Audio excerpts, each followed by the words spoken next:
a song that was sung after independence. That was from Bose. Anyway, to get on with my talk, when I was about 10 years old, one day, I had a big fight with my mother. And my mother, smart woman that she was, she sent me off to my dad. Go there. So I went to my dad, and he's this, Kya hua? Why are you making such a fuss early in the morning? You know that's not right. And I said, well, Amma wants me to put oil in my hair, and that's not good for you.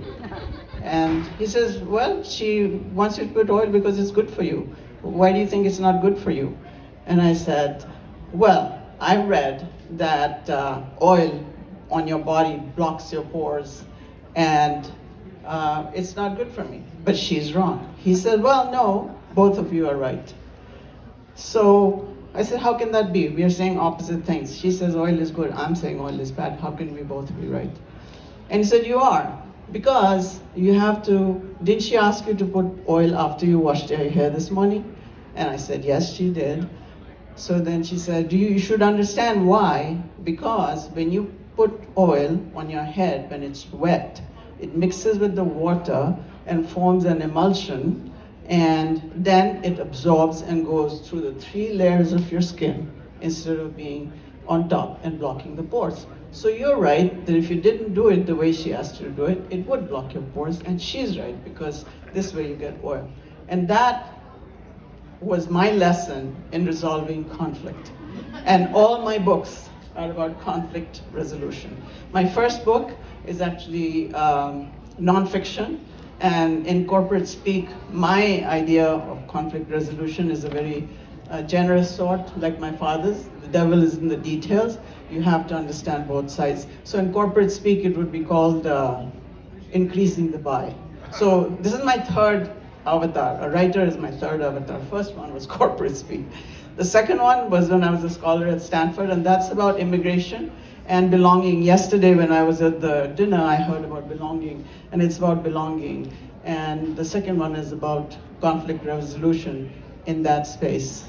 And the third one, this is the one I'm going to read from, is the mother of all conflicts. It's about colonization. And it's actually, believe it or not, I wrote it during COVID.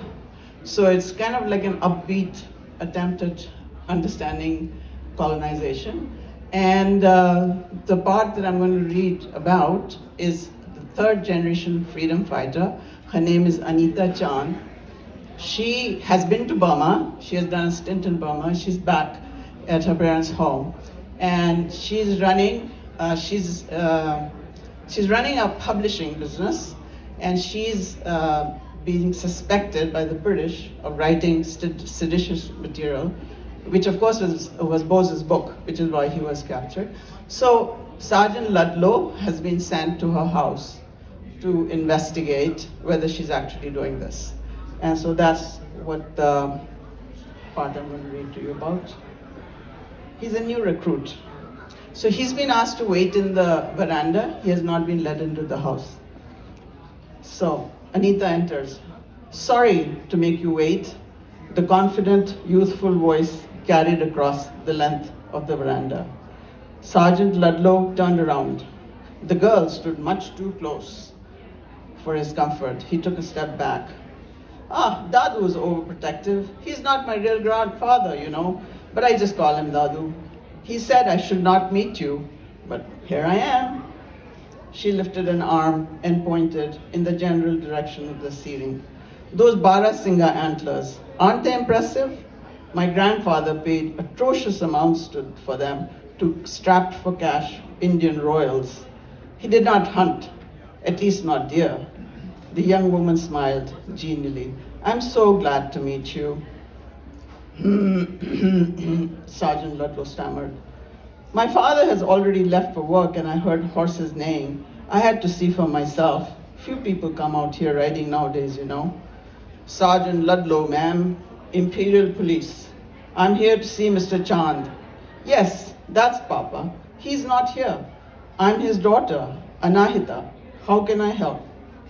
The young woman did not hold out her hand or fold her palms in a formal namaste. Instead, she smiled, as if paying a social visit. Not making it easy, he thought.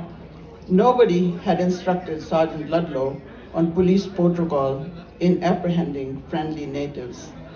I would like to talk to an adult member of Mr. Chand's family. Then aren't you lucky? I convinced Dadu to see you, to let me see you. I am here, an adult member of the Chand family.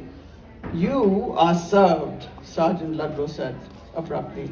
He extracted a document and formally gave it to the girl. A warrant to search the premises. You have a printing press? Yes, of course we have a printing press. We are publishers after all. Anita read the paper carefully.